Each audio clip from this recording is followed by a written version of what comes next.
আল্লাহর কাছে চাইলে যে আল্লাহ পাক দেয়। আল্লাহর পয়গম্বরের মেয়ে হযরতে ফাতেমা রাদিয়াল্লাহু তাআলা আনহা, নাম শুনেছেন? রাসূল করিম সাল্লাল্লাহু আলাইহি সাল্লামের মেয়ে হযরতে ফাতেমা রাদিয়াল্লাহু তাআলা আনহা। এই ফাতেমা ছোট্টবেলা থেকে একজন ইহুদির মেয়ের সঙ্গে হযরতে ফাতেমার বন্ধুত্ব ছিল, মহব্বত ছিল, ভালোবাসা ছিল। একে একে যখন বড় হয়ে গেল, ইহুদির মেয়ের বিবাহের সময় চলে আসছে। এ সব সময় ফাতেমাকে ফলো করতো, যদিও ইহুদির মেয়ে সব সময় ফাতেমাকে ফলো করত।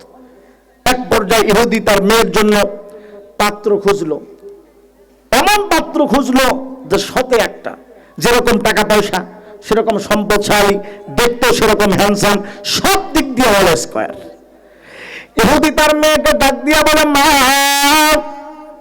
তুই যদি কিছু মনে না করো, এরে মা আমি তোকে এমন একটা ছেলের সঙ্গে বিবাহ দিতে চাই রে মা। এরে মা এই ছেলেটা এমন একটা ছেলে যার টাকা পয়সার কোনো অভাব নাই, গাড়ি বাড়ির কোনো অভাব নাই, কোনো কিছুর কোনো অভাব নাই। এরে মা তুই যদি এই বিবাহের মধ্যে রাজি হও তাহলে তোর কপাল খুলে যাবে। ইহুদির মেয়ে ডাক দিয়া বলে, বাবা আগামী কাল পর্যন্ত তুমি আমাকে সময় দাও, আগামী কাল আমি তোমায় জানাবো। এ পদ্মার অন্তরালের মা বৃদ্ধ বাবাজিরা কথাগুলা দিলের কান দিয়ে বলার চেষ্টা করা। অনেক মা বোনেরা এই মাহফিলের মধ্যে উপস্থিত হয়ে গেছে। এর মা আপনাদের জন্য কিছু কথা বলবো, যুবকদের জন্য ইনশাআল্লাহ মাঝে মাঝে একটু করে বলবো। আল্লাহ পাক রব্বুল আলামিনের কাছে দোয়া করেন, আল্লাহ পাক যেন আজকের এই মাহফিলকে কবুল করেন। সবাই জোরে জোরে বলেন আমিন। এ পদ্মার অন্তরালের মা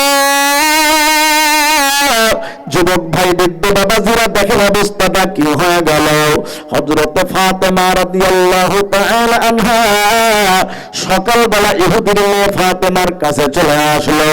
আসার পর ডাক দিয়া বলে, তুই যদি কিছু মনে না করো, আজকে তোর কাছ থেকে আমি এমন একটা পরামর্শ চাই। এবং ফাতেমা এটা হলো আমার জীবনের সাথে সম্পর্ক, এটা হলো আমার লাইফের সঙ্গে সম্পর্ক। এবং ফাতেমা তুই যদি আমাকে সুপরামর্শ দাও তাহলে আমার লাইফ সাকসেস হয়ে যাবে, আর যদি আমাকে সুপরামর্শ না দাও তাহলে আমার লাইফটা বরবাদ হয়ে যাবে। এই জন্য বোন ফাতেমা তুই আমাকে চিন্তা ভাবনা করে পরামর্শটা দিবি রে বল। হযরতে ফাতেমা ডাক দিয়া বলে, তুই আমার কাছে কি এমন পরামর্শ চাও? ইহুদির মেয়ে ডাক দিয়া বলে, আমার বাবা আমার জন্য একটা ছেলে ঠিক করেছে, বল আমি ওই ছেলের সঙ্গে বিবাহ বসবো কি বসবো না? এ পদ্মার অন্তরালের মায়ে যুবক ভাই বৃদ্ধ বাবাজিরা, এ পদ্মার অন্তরালের মা কথাগুলো দিকের কান দিয়ে বোঝার চেষ্টা করো। হযরতে ফাতেমা ডাক দিয়া বলে, ভালো করে শুনে না, কোন মা বাবা কখনো কোনো ছেলের জন্য, সন্তানের জন্য, মেয়ের জন্য খারাপ কিছু চাবে না রে বল। এ মুসলমান ইমানদার আল্লাহর গোলাম, কিন্তু বর্তমান যুবকদের অবস্থা এমন, বর্তমান যুবতীদের অবস্থা এমন, মা বাবার পছন্দের কোনো তাওয়াক্কাই করে না। ছেলে পড়াশোনা করছে, মেয়ে পড়াশোনা করছে, পড়াশোনা করতে করতে ছেলে মেয়ের সঙ্গে রিলেশন হয়ে গেল, ছেলে মেয়ের সঙ্গে সম্পর্ক হয়ে গেল, গোপনে বিবাহ হয়ে গেল, মা বাবাকে পর্যন্ত জানালো না। বলেন তো এমন গোপনে বিবাহ মা বাবাকে জানাইয়া সমাজের মধ্যে জোরে বলেন তো আছে না না? এ যুবক ভাই কথাগুলা দিলের কান দিয়ে বুঝো যুবক। আল্লাহ পাক রব্বুল আলামিন তো আমাকে দেশে এবং দেশের বাহিরে যাওয়ার পর্যন্ত সুযোগ দিয়েছে। ও মুসলমানেরা, যুবকেরা, যতটুকু আমার কাছে জানা আছে, যতগুলা বিবাহ মা বাবার কথা ছাড়া, এরকম মুরব্বীদেরকে জানানো ছাড়া গোপনে গোপনে যত যুবক যুবতী বিবাহ বন্ধনে আবদ্ধ হয়েছে, 6 মাস হয় নাই, 1 বছর হয় নাই, একে অপরের মধ্যে দ্বিধাদ্বন্দ্ব, শেষ পর্যন্ত সংসারটা টেকে না। কথা বলেন আছে না নাই? কেন হলো? কেন হলো? কারণটা হলো তুমি এমন ভাবে বিবাহ বন্ধনে আবদ্ধ হয়েছে, এই বিবাহের মধ্যে মুরব্বীদের কোনো দোয়া নাই। এরা যুবক ভাই নাই। এ পদ্মার অন্তরালের মা, এই জন্য মুরব্বীদের দোয়া ছাড়া এমন কোন সিদ্ধান্ত কখনো নেবে না।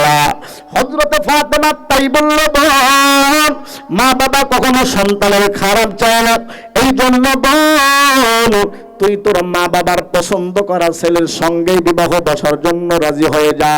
ও মুসলমান ইমানদার আল্লাহর গোলাম, শেষ পর্যন্ত ইহুদির মেয়ে ডাক দিয়া বলে, বোন ঠিক আছে, আমার বাবার পছন্দ করা ছেলের সঙ্গে আমি বিবাহ বসবো, তবে আমারও কিন্তু একটা শর্ত আছে। হযরতে ফাতেমা ডাক দিয়া বলে, বোন কি এমন শর্ত আবার? বলে, বোন ফাতেমা, তোকে কিন্তু আমার বিবাহের মধ্যে অবশ্যই উপস্থিত হতে হবে। ফাতেমা ডাক দিয়া বলে, বোন তুই ভালো করেই জানো তোর বাবা হলো একজন ইহুদি আর আমার বাবা মুহাম্মদুর রাসূলুল্লাহ সাল্লাল্লাহু আলাইহি ওয়াসাল্লাম। এরে বোন, এটা কখনোই হয় না, তোর বাবা এটা কখনোই মেনে নিবে না। মুহাম্মদের মেয়ে তোর বাড়ির মধ্যে বিবাহের মধ্যে যাবে, তোর বাবা এটা কখনোই বরদাস্ত করতে পারে না। ইহুদির মেয়ে ডাক দিয়া বলে, বোন ফাতেমা, আমার বাবাকে কেমনে রাজি করাইতে হয় এটা আমি নিজেই দেখবো, তোর কোনো টেনশন করা লাগবে না। এ মুসলমান ইমানদার আল্লাহর গোলাম, ও পদ্মার অন্তরালের মা, দেখেন অবস্থাটা কি হয়ে গেল। শেষ পর্যন্ত ইহুদির মেয়ে যখন বাবার কাছে চলে গেল, যাওয়ার পরে ডাক দিয়া বলে, বাবা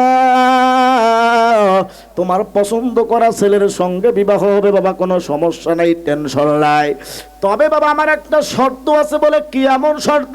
বলে, বাবা আমার বান্ধবীকে বিবাহের মধ্যে দাওয়াত করতে চাই। বাবা ডাক দিয়া বলে, মেয়ে কি এমন কথা বলো? তোর বিবাহের মধ্যে একজন বান্ধবী কেন, যত বান্ধবী আছে সব বান্ধবীগুলাকে বিবাহের মধ্যে দাওয়াত দাও, কোনো সমস্যা নাই। হযরতে ফাতেমা রাদিয়াল্লাহু তাআলা আনহার কথা বলে না এখনো পর্যন্ত। ইহুদির মেয়ে ডাক দিয়া বলে, বাবা আমি এমন একজন বান্ধবীর কথা বলছি যার কথা শুনলে তোমার টনক টানর যাবে। বাবা বলে, কার কথা তুমি বলছো? বলে, আমি মুহাম্মদুর রাসূলুল্লাহ সাল্লাল্লাহু আলাইহি ওয়াসাল্লামের মেয়ে ফাতেমার কথা আমি বলছি। ইহুদির টনকটা নড়ে গেল, ডাক দিয়া বলে, মেয়ে কি এমন কথা বলো? তুই ভালো করেই জানো মুহাম্মদ আমরা হলাম জাতিগত শত্রু, এটা কখনোই মেনে নেওয়া যায় না। এর মা, ইহুদি তারা যদি জানে মুহাম্মদের মেয়ে আমার বাড়ির মধ্যে বিবাহ খেতে এসেছে, সমস্ত ইহুদিরা একজোট হইয়া এ মা তাহলে আমাকে বলবে আমিও মনে হয় মুহাম্মদের ধর্ম গ্রহণ করেছি। অমনি ইহুদির মেয়ে ডাক দিয়া বলে, বাবা ও বাবা, আমার বান্ধবী ফাতেমা যদি বিবাহের মধ্যে আসতে না দাও, তাহলে তোমার পছন্দ করা ছেলের সঙ্গে কিন্তু আমি বিবাহ বসবো না। ইহুদি বেকায়দায় পড়ে গেল, হাই হাই মেয়ে কি এমন কথা বলে? এমন একটা ছেলে পাইলাম, ওই ছেলের সঙ্গে নাকি আমার মেয়ে বিবাহের মধ্যে আবদ্ধ হবে না। এই জন্য ইহুদি চক্রান্ত শুরু করে দিল, যে কোনোভাবেই হোক না কেন ফাতেমাকে বিবাহের মধ্যে আসতে বাধা দিতে হবে। ও মুসলমান বলেন তো, ইহুদি যতই চক্রান্ত করুক না কেন, সমস্ত চক্রান্তের জবাব যিনি দিবেন বলেন তো উনি কে? আমার মালিকের নামটা জোরে নাও না, জোরে বলেন না আল্লাহ। এ পর্দার অন্তরালের মা, যুবক ভাইয়েরা কথাগুলা দিলের কান দিয়ে বুঝো। এ মুসলমান দেখো অবস্থাটা কি হয়ে গেল। ইহুদি চক্রান্ত শুরু করে দিল। ইহুদি এবার ডাক দিয়া বলে, মা তুমি ভালো করেই জানো এই বিবাহের মধ্যে লাখপতির মেয়েরা আসবে, কোটিপতির মেয়েরা আসবে, এরা অনেক দামি দামি পোশাক পরে আসবে রে মা। সুতরাং তুই যদি তোর বান্ধবী ফাতেমাকে বিবাহের মধ্যে দাওয়াত দিতে চাও, ফাতেমাকে বলবি সে যেন দামি পোশাক পরে অবশ্যই চলে আসে। ইহুদি ভালো করেই জানে মুহাম্মদ হলো গরিব, মুহাম্মদের মেয়ে ফাতেমা দামি পোশাক পরে আসতেও পারবে না, বিবাহের মধ্যে উপস্থিত হতেও পারবে না, কারণ দামি পোশাক কেনার সামর্থ্য তো মুহাম্মদের নাই। ও মুসলমান বলেন তো, আমার আল্লাহ যদি চায় ফাতেমাকে একটা দামি পোশাক আল্লাহ তাআলা ব্যবস্থা করে দিতে পারেন কি পারেন না? আরো জোরে কথা বলেন মুসলমান, আল্লাহ পারেন কি পারেন না? দেখেন অবস্থা কি হয়ে গেল। ইহুদির মেয়ে ডাক দিয়া বলে, বাবা এটা আবার কোনো শর্ত হলো নাকি? আমার বান্ধবী ফাতেমা সবচাইতে দামি পোশাক পরে আমার বিবাহের মধ্যে উপস্থিত হয়ে যাবে। জোরে বলেন না সুবহানাল্লাহ। এ মুসলমান ইমানদার আল্লাহর গোলাম, দেখেন আল্লাহর থেকে কেমনে নিতে হয় যেই কথাটা বলতেছিলাম। ও মুসলমান, ইহুদির মেয়ে হযরতে ফাতেমা রাদিয়াল্লাহু তাআলা আনহার কাছে চলে গেল। যাবার পরে ডাক দিয়া বলে, বোন তুই ভালো করেই জানো আমার বাবা একজন ইহুদি, আসলেই সে তোকে বাড়ির মধ্যে যাইতে দিতে চাচ্ছিল না, কিন্তু আমার বাবা একটা শর্ত দিয়েছে রে বোন, তুই কি এই শর্তটা মানতে পারবি? তুই কি এই শর্তটা আদায় করতে পারবি? বলে, তোর বাবা কি এমন শর্ত দিল? বলে, আমার বাবা শর্ত দিয়েছে, এরে বোন ফাতেমা তোকে বিবাহের মধ্যে দামি পোশাক পরে চলে যাইতে হবে, দামি পোশাক পরে চলে আসতে হবে। হযরতে ফাতেমা ডাক দিয়ে বলে, বোন তুই ভালো করেই জানো আমার বাবা মোহাম্মদ গরিব, অত দামি পোশাক কেনার সামর্থ্য তো আমার বাবার নাই। এ বোন ভালো করে শুনে নাও, আমার বাবা মুহাম্মাদুর রাসূলুল্লাহ সাল্লাল্লাহু আলাইহি ওয়াসাল্লামকে আল্লাহ পাক রব্বুল আলামিন অনেক সম্পদেই তো আল্লাহ তাআলা দিতে চাইছিলেন। এ মুসলমান যুবক আল্লাহর গোলাম ও পর্দার অন্তরালের মা, হযরতে জিবরাইল আমিন আলাইহিস সালাতু ওয়াস সালাম আমার মায়ার নবী মুহাম্মদুর রাসূলুল্লাহর কাছে চলে আসলেন। আল্লাহর পয়গম্বরের কাছে জিবরাইল আসার পর ডাক দিয়া বলে, পয়গম্বর আপনি এই পাহাড়ের দিকে তাকান। ও পয়গম্বর, আপনি যদি চান পাহাড়গুলো আপনার জন্য স্বর্ণে পরিণত হয়ে যাবে। আমার মায়ার নবী মুহাম্মদুর রাসূলুল্লাহ সাল্লাল্লাহু আলাইহি ওয়াসাল্লাম জিবরাইলকে বলে, এ ভাই জিবরাইল, আল্লাহ পাক রব্বুল আলামিন তো আমাকে দুনিয়ার জন্য পাঠায় নাই। আল্লাহ পাক রব্বুল আলামিন যদি আমাকে খাওয়ায় তো মালিকের দরবারেই শুকর আদায় করব। আল্লাহর দরবারে শুকর আদায় করে আল্লাহকে ডাক দিয়া বলবো, রে আল্লাহ তুমি আমাকে খাবার দাবার ব্যবস্থা করেছো, আর যদি না পাই তাহলে আল্লাহর কাছেই বলবো, মালিক তুমি আমার খাবার দাবারের ব্যবস্থা করে দাও। পাইলে আল্লাহর শুকর আদায় করব, না পাইলে আল্লাহর কাছেই কান্নাকাটি করব। হযরতে জিবরাইল আমিনকে পয়গম্বর এমন কথা বললেন, আমার মায়ার নবী মুহাম্মদুর রাসূলুল্লাহ সাল্লাল্লাহু আলাইহি ওয়াসাল্লাম দুনিয়া আল্লাহর কাছে চাইলেন না। হযরতে ফাতেমা ডাক দিয়া বলে, বল তুই ভালো করেই জানো আমার বাবা মুহাম্মদ দুনিয়াকে লাথি মেরেছে, দুনিয়াকে তিনি গ্রহণ করেন নাই। জোরে বলা যায় না সুবহানাল্লাহ।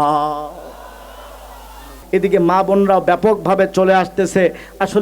আসলে এটা প্রমাণ করে এই নলুয়ার যুবকেরা, এই নলুয়ার মুসলমানেরা, এই নলুয়ার মা বোনেরা এরা আসলেই কোরআনকে অনেক মহব্বত করে আর ভালোবাসে। কথা বলেন ঠিক কি না? এজন্য মা বোনদেরকে বলছি, একটু আপনারা চেপে চেপে বসেন, পরবর্তীতে যারা আসছে এদেরকে একটু সুযোগ করে দেন।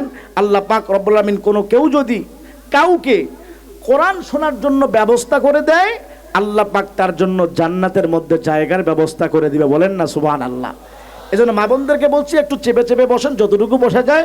পরবর্তীতে যারা আসছেন এদের যাতে কষ্ট না হয়, আল্লাহ পাক রব্বুল আমিন বুঝার তৌফিক দান করুন। সবাই জোরে বলেন না আমিন। আমার ভাইরা কষ্ট হচ্ছে আপনাদের, পিছনের ভাইরা কষ্ট হচ্ছে আপনাদের। তো যেই কথাটা বলছিলাম, যে হযরত ফাতেমা রাদিয়াল্লাহু তাআলা আনহা বললেন, আমার বাবা মুহাম্মদ তো গরিব মানুষ, রাসূল করিম সাল্লাল্লাহু আলাইহি সাল্লাম গরিব ছিলেন। আমার ভাইরা, এখানে যেহেতু আমরা ম্যাক্সিমাম লোক যারা আছে গ্রামের মানুষেরা, কেউ ভ্যান চালায়, কেউ রিক্সা চালায়, কেউ এরকম দিন মজুরি করে, অনেক গরিব অসহায় মানুষের সংখ্যাটাই বেশি। এজন্য গরিব হয়েছে বলে অসহায় হওয়ার কোনো কারণ নাই, মন খারাপ করার কোনো কারণ নাই। রাসূল বলেছে, ধনীদের 500 বছর আগে গরিবরা আল্লাহর জান্নাতে পৌঁছে যাবে। আস্তে গণ সুবহানাল্লাহ। বলে শুধু কি তাই? বলে না না, রাসূল তো এ কথাও বলেছে, দুইটা জামাত আছে, এক জামাতের মধ্যে বড় লোকেরা আর এক জামাতের মধ্যে গরিবেরা। আল্লাহ যদি আমাকে অফার করে, ওগো রাসূল এই দুই জামাত, ধনীদের জামাত এবং গরিবদের জামাত, আপনি যার সাথে ইচ্ছা তার সঙ্গে আমি যাইতে পারেন। রাসূল বলেন, আমাকে এমন এখতিয়ার দেওয়া হলে আমি গরিবদেরকেই বেছে নিতাম। আস্তে কন্যা সুবহানাল্লাহ। আর একটু জোরে বলেন না সুবহানাল্লাহ। এজন্য গরিব অসহায় দারিদ্র হলে কোনো চিন্তার কারণ নাই, টেনশনের কোনো কারণ নাই। আল্লাহর পক্ষ থেকে আপনাদের জন্য সুসংবাদ আছে। জোরে বলেন না সুবহানাল্লাহ। ম্যাক্সিমাম নবীরাই কিন্তু গরিব ছিলেন। ম্যাক্সিমাম নবীরা, শুধুমাত্র গুটি কয়েকজন নবী ছাড়া। নবী সুলাইমান আলাইহিস সালাতু ওয়াস সালাম সারা পৃথিবীর বাদশা ছিলেন। তার বাবা হযরতে দাউদ আলাইহিস সালাম জমিদার ছিলেন। হযরতে আইয়ুব আলাইহিস সালাম জমিদার ছিলেন। ইব্রাহিম আলাইহিস সালাম তিনিও টাকা পয়সার জমিদার মালিক ছিলেন। এই বেশ কয়েকজন নবী বাদ দিয়ে প্রায় নবীরাই গরিব ছিলেন। এমনকি আমাদের নবী মুহাম্মদুর রাসূলুল্লাহ তিনি তো এতিম ছিলেন। এত গরিব যেটা বলার মতো না, এতিম ছিলেন। কোন কোন এতিমের তো কমপক্ষে মা থাকে, কারো কমপক্ষে বাবা থাকে, কিন্তু আমার রসুল এমন এতিম যে জন্মের আগেই বাবা ইন্তেকাল করলেন, বুঝতে না বুঝতেই মাও ইন্তেকাল করলেন। আমার নবী কতটা কষ্টে, কতটা অসহায়, কতটা দারিদ্রে, কতটা কষ্টের সঙ্গে তিনি লালিত পালিত হয়েছেন, বড় হয়েছেন।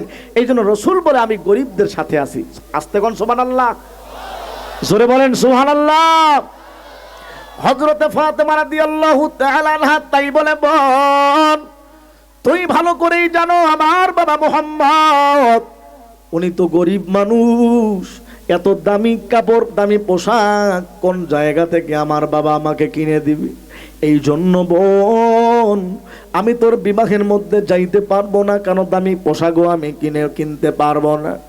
ইহুদির মেয়ে ডাক দিয়া বলে, বোন আমি যতটুকুই জানি তোর মালিকের সঙ্গে অনেক মহব্বত, অনেক ভালোবাসা। এরে বোন ফাতেমা, ইহুদির মেয়ে হইতে পারি, তবে আমার 100% বিশ্বাস তোর মালিকের সঙ্গে তোর যেমন সম্পর্ক,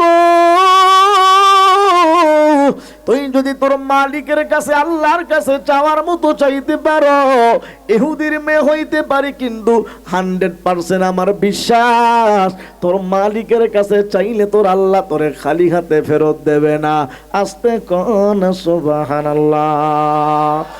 এ নলুয়ার মুসলমানেরা, এ টাঙ্গাইলের মুসলমান ভাই, দেলদুয়ারের মুসলমান ভাই, বলেন তো আমার আল্লাহ পাক রব্বুল আলামিন যদি চায় তাহলে ফাতেমার জন্য কাপড়ের ব্যবস্থা আল্লাহ তাআলা করতে পারেন কি পারেন না? এ পর্দার অন্তরালের মা, মাইকের আওয়াজ যাদের কান পর্যন্ত যায়, বাবা সবাইকে বনি কথাগুলা তিনি কান দিয়া বোঝার চেষ্টা করেন। দেখেন অবস্থাটা কি হয়ে গেল।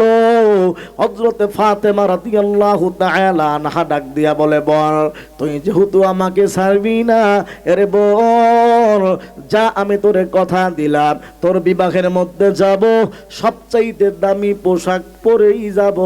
আস্তে কোন সুবহানাল্লাহ।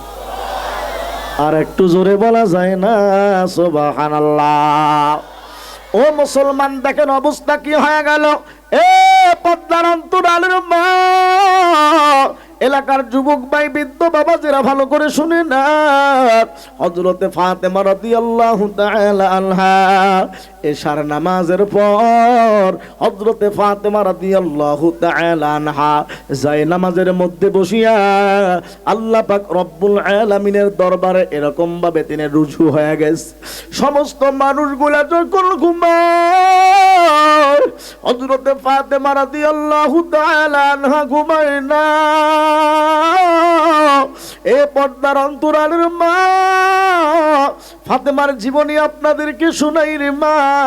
হযরতে ফাতেমা না ঘুমাইয়া মালিকের দরবারে কান্নাকাটি করে, কিন্তু আমার বাংলার মায়েদের অবস্থায় এমন, রাত্রিবেলা যখন হয় স্টার জলসা, জি বাংলা, হিন্দি সিরিয়ালগুলা দেখার জন্য পাগল পারা হয়। কথা বলেন আছে না না? এ পর্দার অন্তরালের মা, কথাগুলা দিলের কান দিয়া বোঝার চেষ্টা করো রে মা। রাত্রিবেলা জেগে জেগে মালিকের দরবারে যদি কান্নার মতো চাওয়ার মতো চাইতে পারো, আমার আল্লাহ পাক রব্বুল আলামিনের এত দয়া, আল্লাহ পাক রব্বুল আলামিনের এত মায়া, আল্লাহ পাক রব্বুল আলামিন যদি চান তাহলে বান্দাকে অবশ্যই দিতে পারে। হযরতে ফাতেমা রাদিয়াল্লাহু তাআলা আনহা তিনি দেরি না করিয়া তাহাজ্জুদ নামাজ পড়ার পর আল্লাহ পাক রব্বুল আলামিনের দরবারে এমন ভাবে রুজু হয়ে গেছে। হযরতে ফাতেমা ডাক দিয়া বলে, রে আল্লাহ ও মালিক, তুমি তোমার কুদরতি নজরে তাকায়া দেখো রে মালিক, সমস্ত তোমার বান্দাগুলা ঘুমায়, তোমার সমস্ত বান্দিগুলা ঘুমায়, কিন্তু আমি তোমার ফাতেমা নামক বান্দি আল্লাহ এখনো পর্যন্ত আমি ঘুমাই নাই। ও মালিক, আমি তোমার কাছে আজকে এমন একটা জিনিস চাইব রে আল্লাহ, তুমি আমাকে খালি হাতে ফেরত দিবে না। ও আল্লাহ, আমি আমার বাবা মুহাম্মদুর রাসূলুল্লাহকে দেখেছি, তিনি মানুষের বারে বারে দাঁড়ে দাঁড়ে গিয়ে কালেমার দাওয়াত দেয়। ও আল্লাহ, আমি তোমার কাছে এমন একটা কাপড় চাই, আমি তোমার কাছে এমন এক জোড়া কাপড় চাই, ওই ইহুদের বাড়ির মধ্যে আমি যখন যাইব, ওই ইহুদি চক্রান্ত করেছে যাতে করে আমি যেন তার মেয়ের বিবাহের মধ্যে না যাইতে পারি। আমার বাবা মুহাম্মদুর রাসূলুল্লাহকে সে ছোট করতে চাইছে রে আল্লাহ। ও মালিক, তোমার পয়গম্বর হাবিবকে খাটো করবা না। ও আল্লাহ, তোমার পক্ষ থেকে এক জোড়া কাপড়ের ব্যবস্থা করে দাও। ও আল্লাহ, ইহুদির মেয়েরা যখন আমার এই কাপড় দেখবে, তারা যেন কালেমা পড়ে মুসলমান হয়ে যায়। জোরে বলা যায় না সুবহানাল্লাহ। ও মুসলমান ইমানদার আল্লাহর গোলাম, এ পদ্মার অন্তরালের মা, এলাকার যুবক ভাই বৃদ্ধ বাবাজিরা ভালো করে শুনে নেন। আল্লাহর কাছে কোনো বান্দা যদি চাওয়ার মতো চাইতে পারো, এই জায়গার মধ্যে মুসলমানেরা একটা আমল আপনাদেরকে শিখায়া দেয়।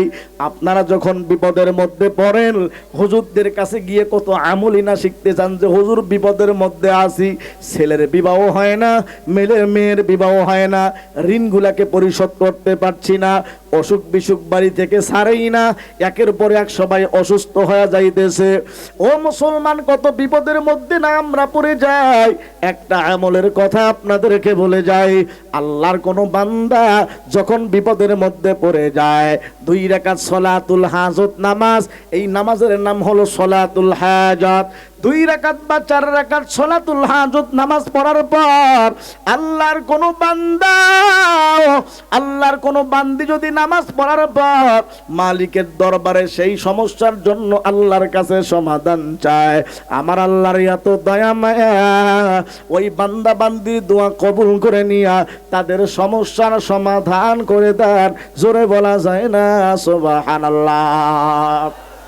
আমার ভাইরা, হযরতে ফাতেমা রাদিয়াল্লাহু তাআলা আনহা, তিনি যখন লক্ষ্য করলেন আল্লাহর কাছে দোয়া করলাম, মালিকের দরবার থেকে কোনো ফল আসলো কিনা, উনি কান্নাকাটি করছেন, আল্লাহর কাছে এমনভাবে রোনাজারি করছেন। হযরতে ফাতেমা দোয়া যখন শেষ হয়ে গেল, পিছনের দিকে তাকাইতে না তাকাইতে লক্ষ্য করে দেখে এক জোড়া জান্নাতি কাপড় উপস্থিত হয়ে গেছে। আস্তে কোন সুবহানাল্লাহ। কষ্ট হচ্ছে আপনাদের? মাইকম্যান ভাই, সাউন্ড কমে যাচ্ছে কেন তোমার? একটু সাউন্ড, বক্সের সাউন্ড একটু বাড়াও তো, একটু কষ্ট হচ্ছে অনেক কথা, একটু সাউন্ডটা বাড়াও। কষ্ট হচ্ছে আপনাদের? আমার ভাইরা, দেখেন অবস্থা কি হলো। হযরতে ফাতেমা রাদিয়াল্লাহু তাআলা আনহা আল্লাহর কাছে এমন ভাবে চাইলেন, আল্লাহ পাক কাপড়ের ব্যবস্থা করে দিলেন। সুবহানাল্লাহ, জোরে বলেন। হযরতে ফাতেমা রাদিয়াল্লাহু তাআলা আনহা আল্লাহর কাছে যখন চাইলেন, আল্লাহ পাক রব্বুল আলামিন ফাতেমার জন্য কাপড়ের ব্যবস্থা করে দিলেন। আগামীকাল বান্ধবীর বিয়ের সময় এরকম ভাবে ইহুদির মেয়ে ডাক দিয়া বলতেছে, বাবা, আমার বান্ধবী ফাতেমা বিবাহের মধ্যে আসবে, তবে বাবা দামি পোশাক পরে আসবে, তোমার শর্ত মেনটেন করে আসবে। ইহুদি মুস্কি মুস্কি হাসতেছে আর মনে মনে বলতেছে, এটা কখনোই সম্ভব হবে না, কারণ আমি যতটুকু জানি মোহাম্মদ গরিব, মোহাম্মদ এত দামি কাপড় কিনবে কোন জায়গা থেকে। ইহুদি মুস্কি মুস্কি হাসতেছে আর ঘড়ির টাইম দেখতেছে, আর মাত্র 1 ঘন্টা বাকি, এর মধ্যে বিবাহের কার্যক্রম শুরু হয়ে যাবে। হযরতে ফাতেমার কোনো খবর নাই, আর মাত্র আধা ঘন্টা বাকি, ফাতেমার এখনো পর্যন্ত কোনো খবর নাই। আর মাত্র 20 মিনিট বাকি, এখনো পর্যন্ত ফাতেমার কোনো খবর নাই। আর মাত্র 5 মিনিট বাকি, এখনো পর্যন্ত ফাতেমার কোনো খবর নাই। আর মাত্র 2 মিনিট বাকি, এখনো পর্যন্ত ফাতেমার কোনো খবর নাই। ইহুদি মুস্কি মুস্কি হাসতেছে আর মনে মনে বলতেছে, না, ফাতেমা বিবাহের মধ্যে আসতে পারবে না।